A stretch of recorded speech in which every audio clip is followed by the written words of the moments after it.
How much progress have you seen now, at this time now, than you did last season? You know, it's hard for me to even think back to last season. I don't know if it's healthy for me to do, but because everything was such a blur. But I just know that we're light years ahead of where we were. Where exactly? I mean, even just the players. I mean, the way they look, their development, their bodies are so much different. I think at the same time they also know what to expect, so they're able to attack it a lot more. So I think we're just overall depth, numbers, strength, just way further ahead than where we were. Specifically, it's hard to say exactly all the other things, but we're just much further ahead. I know you had those split practices to get the young guys up to speed. How have they been integrating into now everybody being? Yeah, I mean, I've told our team, I don't know if there's any other team in the country that their third and fourth team guys, they're freshmen and redshirt freshmen, have gotten more work. So it started with the split practices, and then even now when we go to team periods, we're usually doing 2 drills, so that all those guys are getting a lot of opportunities as you go on in camp and guys get dinged and guys get some hamstring pulls and that. Now those young players are ready for their opportunity, and I've already seen it manifest itself, in guys, coaches reaching down and taking a freshman saying, hey, I've seen what he can do, and bringing him up to the varsity. So I think it's been really good for everybody. Coach Snow was saying yesterday that he liked depth at cornerback and defensive line, but they're a little nicked up right now. How valuable has the depth been with just training camp dings? I think you get a ding and sometimes you get frustrated with it, but then what it does is it allows you to build depth. I think the thing that happened to us last year with the injuries was we had a lot of guys playing a lot of games. And so now you're in a position where, when you get the normal training camp, things that happen, the guys that are coming in are a little more confident, a little more ready to play, and then they leave training camp heading into the season more confident. So we'd like to have a deep team. We'd like to have a group that, we know where we can play, 10 D linemen. And this is giving those guys the opportunity to show, hey, put me in that 10, I can go in the game. Evaluating the younger guys early, is that especially important with the new redshirt rule this year? Yeah, I think it's going to be more like the NFL now. You're going to have to put them in groups. This guy's going to play the whole year. This guy's going to play early in the year, and then redshirt. Hey, this guy, we're going to try to get him ready for the end of the year, where he can help us. So, not just saying, hey, who's where, but also understanding really what value they can provide. I think is important. Can you talk about Charlie Brewer, where he's at compared to a year ago? The expectation is different. He's getting coached different. He's known a lot of tolerance right now for mistakes. And we're just pushing him to continue to work. I tell you that Jalen McClendon is giving him a good run. I mean, and Gary Bohannon and Preston Hurd are giving him a good run. So that's what we want. We want competition. And it's not just competition on the practice field. I mean, Jalen beats me in the office every morning. He's in there watching tape before 6 a.m. every day. And that lets everyone know, hey, no one's bequeathed anything. And so Charlie's responding, Preston, Gary, it's a really hard-working group right now.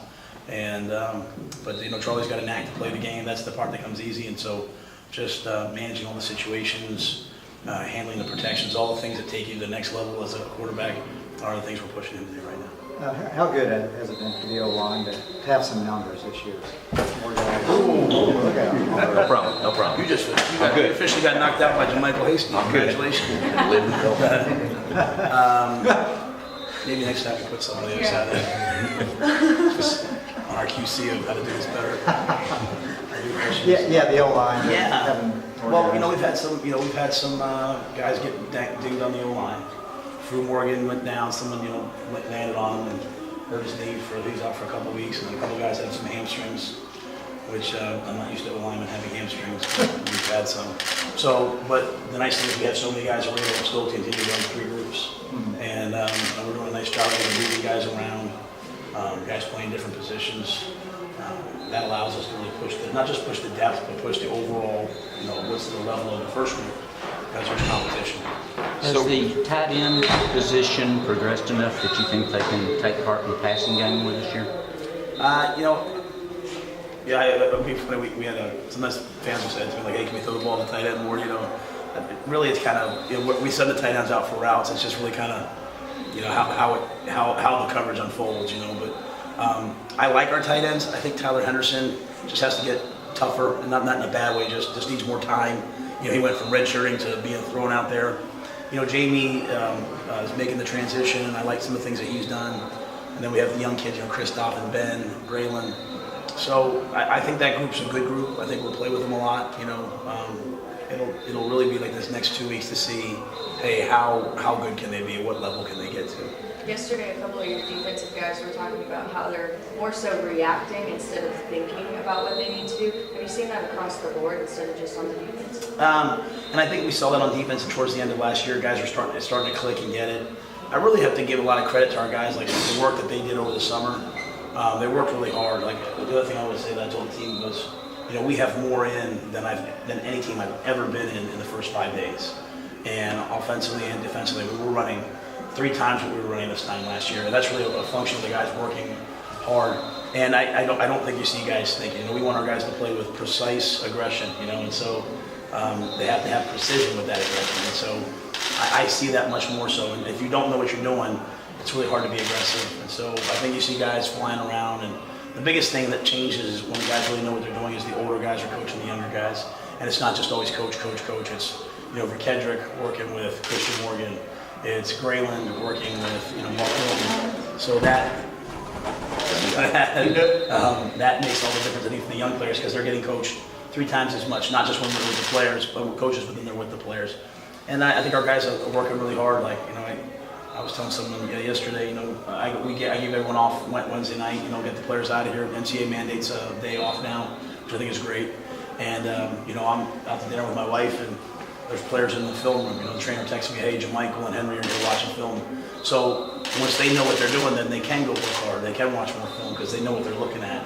And so I'm excited about those things, and I think it's going to show up in practice with those guys playing faster. With Jake being out a couple of weeks, how much does that impede maybe what you're wanting to do with him right now? And was it a relief that you got better news that's just going to be a couple of weeks? Well, I'm always, when a player gets hurt, I'm always, like when Chris Black got hurt last year, I couldn't sleep, not for the team, but for him. I see all the things these guys do and how hard they work. And so when a guy gets banged, and hurt, misses considerable time, I believe everything happens for a reason. But at the same time, my heart hurts for them, and so. I love Jake to be out there, but I look at everything like, well, now Giancarlo is getting the reps at left tackle, and he was in with the ones yesterday. You're talking about a 343-pound man at left tackle that can move, and so he was running with the 3s a couple days ago, getting minimal reps, and now he's with the 1s as a result of trying to keep Malin fresh, and then also dealing with Jake. So everything that happens, we just try to find the positive side of it and move forward. Would you like to see colleges go to the NFL type thing where you scrimmage against each other in any way possible, just so it's a fresh face? Yeah, I would love it. We were actually, Jermichael came in the office the other day, was asking us why they even practice, why they do like joint practices, and even for something as small as like, we're a 4-3 defense, but we play 6-3-4 teams. And so, in the NFL, you practice against the 3-4 team that you're not playing that year, and just to get different looks. So I would love any opportunity to do that. I think it'd be fun. I think it'd be fun in the spring. I've heard people talk about that in the spring as well, and I would certainly be all in for that. What have you seen from your kicking game overall so far? I think the biggest thing is that Galitz is back, and he's really kicking the ball well. And, that was a you talk about the little things that happened. He was really flipping the field for us last year, and then losing him was hard. Credit to him how hard he's worked to come back, and he's come back better.